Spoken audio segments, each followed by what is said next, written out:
Hello everyone. Drishyam 2 एक बहुत अच्छी मूवी है। ये एक फैमिली एंटरटेनमेंट है। अगर आप ये देखने जाते हैं तो आपका टाइम और पैसा बिल्कुल वेस्ट नहीं होगा।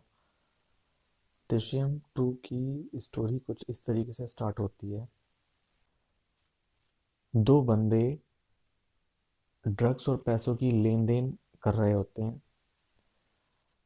और उनके बीच में कुछ हाथापाई झड़प होती है जिसमें से एक की मौत हो जाती है।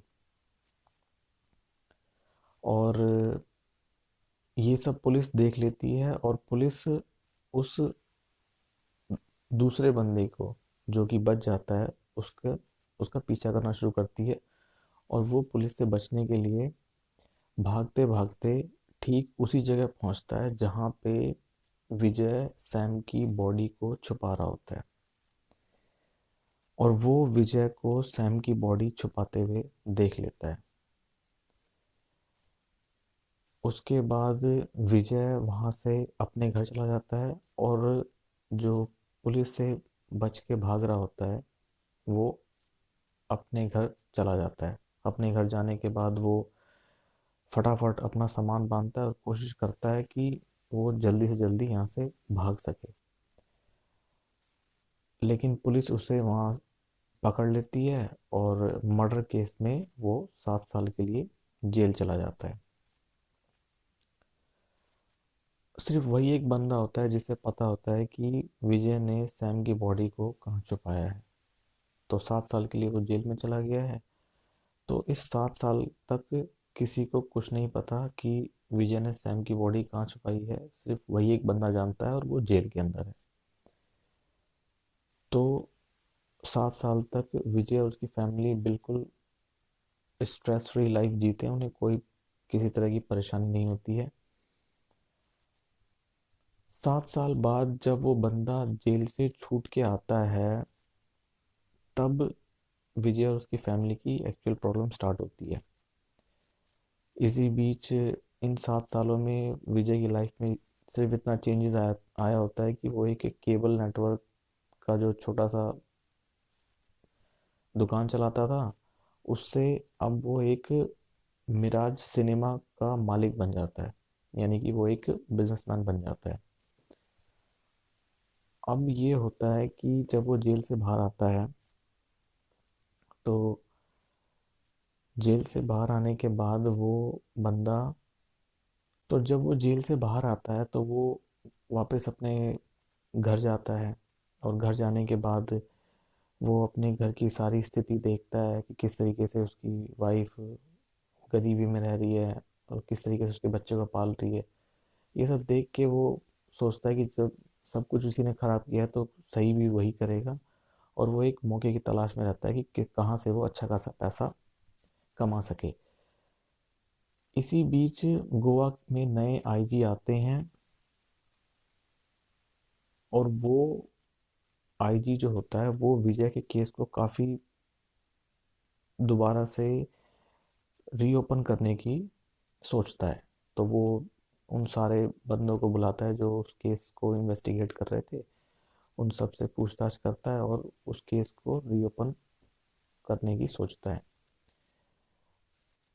तब दोबारा उन सब लोगों से पूछताछ होती है जो विजय के पड़ोसी होते हैं, जो उसके एरिया में रहते हैं, कि किसी ने विजय को 2 या 3 अक्टूबर की रात को कहीं आते या जाते देखा था।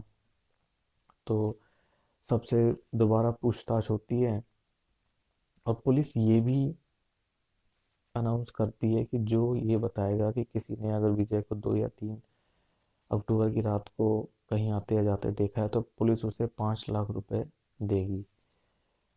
जब ये बात उस बंदे को पता चलती है जो जेल से बाहर आया होता है तो वो सीधा पुलिस के पास जाता है और पुलिस से 25 लाख रुपए की डिमांड करता है और कहता है कि हाँ, मैंने विजय को उस रात देखा था कि उसने बॉडी कहाँ छुपाई थी, लेकिन मुझे उसके लिए 25 लाख रुपए चाहिए।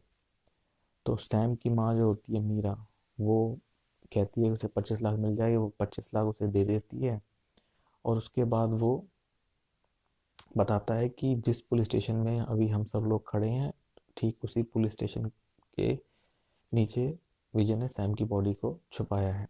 ये सुन के सब लोग शॉक हो जाते हैं। अब जैसे ही उन्हें पता चलता है तो पुलिस स्टेशन की खुदाई का काम चालू होता है।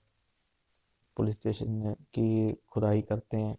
खुदाई करने के बाद उन्हें सैम के जो बॉडी है उसके स्केलेटन मिलते हैं।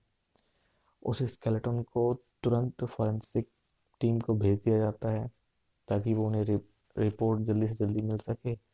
और उसके बाद उस स्केलेटन का डीएनए भी करवाया जाता है।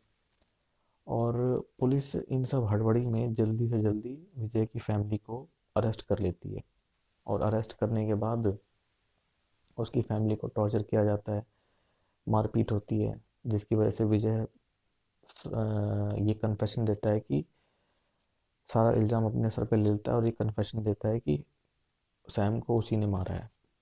विजय जब अपना कन्फेशन दे देता है कि सैम को उसने मारा है तो उसके बाद पुलिस तुरंत उसे अरेस्ट कर लेती है और कोर्ट में केस फाइल कर देती है कि विजय को सज़ा दे दी जाए।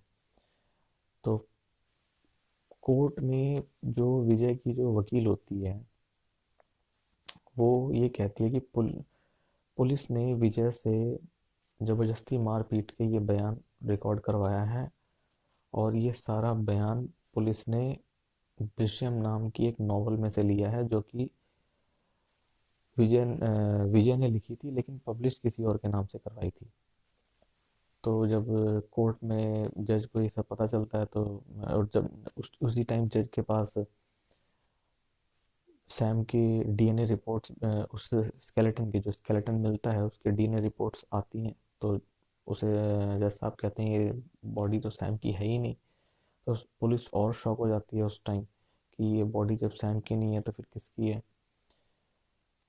तो पुलिस विजय को बिना किसी एविडेंस के आधार पे तो पुलिस विजय को बाइज्जत बरी कर देती है।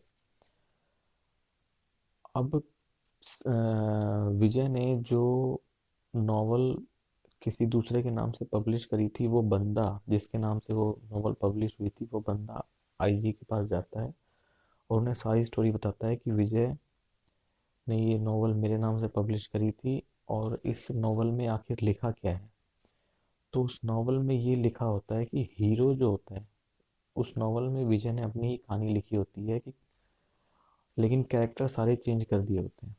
तो उस नॉवल में ही लिखा होता है कि हीरो किस तरीके से अपने बच्चे को बचाता है वो ठीक विजय की ही कहानी होती है। तो उस नॉवल के हिसाब से विजय ने अपनी बेटी को किस तरीके से बचाया है वो मैं आपको बताता हूँ कि जब विजय ने सैम की बॉडी को पुलिस स्टेशन में छुपा दिया था उसी दिन से विजय को ये बात पता थी कि एक ना एक दिन ये बॉडी पुलिस को मिल ही जाएगी। तो उसी दिन से विजय तलाश में लग जाता है एक ऐसी बॉडी की जिसकी उम्र सैम से मिलती हो और जिसकी मौत सर पे चोट लगने की वजह से हुई हो। विजय छानबीन करता है और उसे ऐसी बॉडी मिल जाती है। तो उस बॉडी को जब उसके घर वाले दफना देते हैं तो विजय उस वहाँ पे काम करने वाले एक आदमी की हेल्प से उसकी पैसों से मदद करता है उसे अपना दोस्त बनाता है। और उसकी हेल्प से उस बॉडी के जब वो बॉडी स्केलेटन में बदल जाती है तो उसके स्केलेटन ले लेता है। और जो सैम की बॉडी पुलिस स्टेशन की खुदाई में मिली थी उसके जो स्केलेटन होते हैं जो फॉरेंसिक जांच के लिए मेडिकल कॉलेज में भेजे गए होते हैं वहाँ उस मेडिकल कॉलेज के जो वॉचमैन था उसकी मदद से उस वॉचमैन को से भी वो दोस्ती कर लेता है। उसकी मदद से वो उन स्केलेटन को की अदला बदली कर देता है जिसकी वजह से जिसकी वजह से कोर्ट में जो डीएनए रिपोर्ट सबके सामने आती है उसमें ये लिखा होता है कि ये बॉडी सैम की नहीं है। तो आईजी जो होता है वो जज के पास जाता है मूवी के लास्ट में और वो कहता है कि ये सब सच है लेकिन ये सब एक कहानी बन चुका है क्योंकि एक विजय ने इसमें बहुत ज़्यादा दिमाग लगाया है और अब हम चाह कर भी कुछ नहीं कर सकते हैं, और वो सारे फेलियर की जिम्मेदारी अपने ऊपर ले लेता है और मूवी यहीं पे ख़त्म हो जाती है। ये मूवी बहुत अच्छी है, ये एक फैमिली एंटरटेनमेंट है। This movie is the real entertainment, और मैं इस मूवी को 5 में से 4 स्टार दूंगा। इसी तरह की लेटेस्ट मूवी रिव्यूज़ देखने के लिए आप हमारे चैनल को प्लीज़ सब्सक्राइब करें और बेल आइकन को ज़रूर दबाएं, ताकि जैसे ही हम कोई नई वीडियोस अपने चैनल पर डालें तो उसका नोटिफिकेशन आपको मिल जाए। जय हिंद, वंदे मातरम।